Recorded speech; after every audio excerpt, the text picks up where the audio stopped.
Puede que haya sido emocionante comprar un auto deportivo, pero al final no valió la pena. Las creencias no sirven realmente si son falsas y hacen que nos equivoquemos. Cuanto más importante sea el tema en cuestión, tanto más peligroso será creer algo que sea una falsedad. Y es impresionante cómo hay cosas en la familia que se creen de una manera tan arraigada, tan profunda, que ha dividido familias. Cuando alguien dice, oye, yo no estoy de acuerdo. ¿Qué creen? Durante todo este tiempo he descubierto que los abuelos estaban equivocados, que papá o mamá se equivocaron. No es cierto. Se arma la gorda, se suelta la jaula y entonces empiezan los problemas como familia. Y lo más tremendo del asunto es que estamos dándonos cuenta de que estamos defendiendo una falsedad, estamos defendiendo una mentira. ¿Sí? Y lo vemos reflejado ahorita. ¿Cuál es el chisme que se está manejando en las noticias con el carro bomba? ¿Qué están diciendo algunos sectores sociales? Es terrorismo. Gobierno, diga que es terrorismo, no salga con que es un poquito más elevada el nivel de violencia que se está. Es terrorismo, dicen todos. Y entonces estamos aferrándonos a mentiras, y a veces cuando alguien llega con una verdad, divide a la familia. Vamos a ver las consecuencias de la pregunta. La pregunta, ¿cuál era? ¿Recuerda usted cuál era la pregunta? ¿Importa lo que creo o lo que dejo de creer? ¿Es importante en lo que yo crea? ¿Es importante también el dejar de creer? Vamos a ver la respuesta. Vamos a ver las consecuencias. Lo que creas acerca de Dios afectará todas tus decisiones. Quiero repetirlo, no se adelante leyendo, lea conmigo conforme voy hablando. Lo que creas acerca de Dios afectará todas tus decisiones y resultará en beneficio o en perjuicio de tu vida. ¿A cuántos de nosotros nos enseñaron desde la casa a temer a Jehová? Muy pocos. Tal vez aquí me sobran dedos, tal vez para decir que gente de aquí nació en cuna cristiana. Nos hablaron de un Dios, nos hablaron de una religión de un Dios, donde había un Dios. Pero era más importante otras cosas que la creencia verdadera en Dios. Y en medio de nuestra casa se practicó adulterios, borracheras, mentiras, tranzas entre hermanos, falta de respeto a las autoridades llamados papá o mamá, entre hijos, incestos, business, trinquetes, robos, en la pura familia, en la pura familia. Y eso determinó lo que creíamos en cuanto a Dios. La manera en la que nos hicieron o nos enseñaron creer en Dios fue lo que determinó nuestro estilo de vida. Eso determinó mucho. ¿Por qué? Porque la gran mayoría de los que estamos aquí venimos de hogares en donde Dios no era el centro de la familia, donde Dios no era el centro del respeto, del temor y de la honra a Dios. Y por ende había una bola de porquerías en medio de nuestras familias, cosas que inclusive las hemos guardado hasta en secreto de generación en generación, pero no salen entre los hermanos. Lo tienen muy callado, los secretos que contó el abuelo a los hijos y los hijos a los hijos. Pero las cuñadas, los yernos no lo conocen, es un secreto nada más entre nosotros. Y eso determinó mucho la creencia que teníamos en cuanto a Dios. Perdón.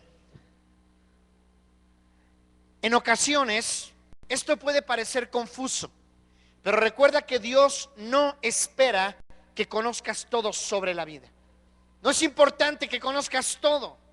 Además, Él prometió guiarte a la verdad y al entendimiento mientras transites por la vida. Mucha gente nos han enseñado durante mucho tiempo, no importa en lo que tú creas, todos los caminos llevan a Dios, todo es igual, todos hablan de lo mismo. Lo vamos a ver más adelante de una manera más detenida. Pero eso determinó mucho la conducta. Yo quiero contarles un testimonio personal. Mi papá y mi mamá y nosotros, cuando éramos pequeños, cada año íbamos a San Juan de los Lagos. Cada año nos llevaban a la manda, al pago de la manda, etcétera, etcétera. Y llegábamos a Guadalajara y nos hospedábamos en la casa de unos compadres de mis papás. Ya a los jóvenes, esos ya les decíamos primos, pues habíamos estado ahí año tras año, y los primos y los primos. Y recuerdo que en esa ocasión llegamos una tarde, y como siempre pues llegamos, saludamos a los padrinos, nos salimos y empezamos a jugar con los primos. Más o menos pasó como una hora, hora y cacho, y vemos salir a mi papá y a mi mamá. Enfurecido mi papá abre la cajuela, no sé qué aventó. En ese momento no observo qué aventa en la cajuela. La azota, nos sube casi casi a patadas a todos los hijos y desaparecimos. En la vida volvimos a ver al compadre. En la vida, en la vida. Pasaron los años y los años y los años. Y es cuando nosotros, mi familia, después de la muerte de mi papá, llegamos a los pies de Cristo. Dios me llama al seminario, llego al seminario, ¿y quién creen que aparece ahí como estudiante? Uno de los primos. Curiosamente, uno de los primos. Al final del mes llegan los compadres de mis papás. Les dio mucho gusto saber que ya todos éramos cristianos. Y entonces le digo, oye, pero ¿por qué nos dejamos de ver? Y él comenta, porque esa tarde que llegaron, nosotros ya éramos cristianos y le predicamos el evangelio a tus papás. Y de hecho, lo que mi papá aventó en la cajuela fue una Biblia. Le regalaron una Biblia. Cuando yo me convertí al evangelio, fue mi primera Biblia. Yo la tomé del despacho de mi papá, de su librero, y fue la Biblia que me acompañó durante toda mi formación teológica. Qué impresionante. Lo que mi papá sembró en nosotros determinó lo que creíamos en cuanto a Dios. Y me duele mucho decirlo, y lo sabe mi madre, lo saben mis hermanos, y lo he dicho. Dios tuvo que permitir que mi padre muriera para que nosotros llegáramos al evangelio. Determinó mucho lo que nosotros creímos. Dice, en ocasiones esto puede parecer confuso, pero recuerda que Dios no espera que conozcas todo sobre la vida. Además, Él prometió guiarte a la verdad y al entendimiento mientras transites por tu vida. Solo tienes que pedírselo. Vámonos a Mateo capítulo 7, por favor.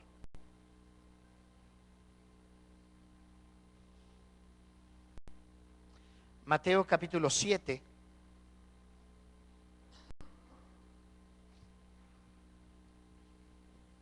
¿Está ahí? Fíjese lo que dice Mateo capítulo 7, versículo 7. Pedid y se os dará. Pedid y se os dará.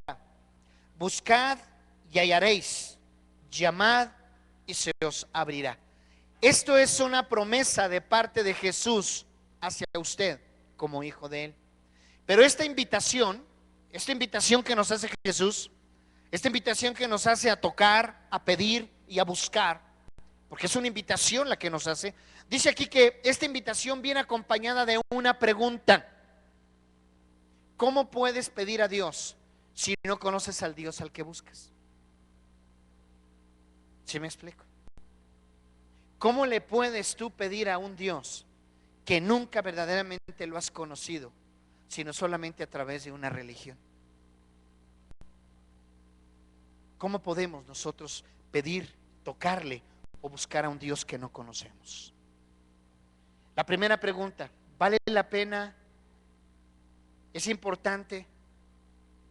¿Es vital? ¿Es crucial en lo que yo crea o en lo que yo deje de creer?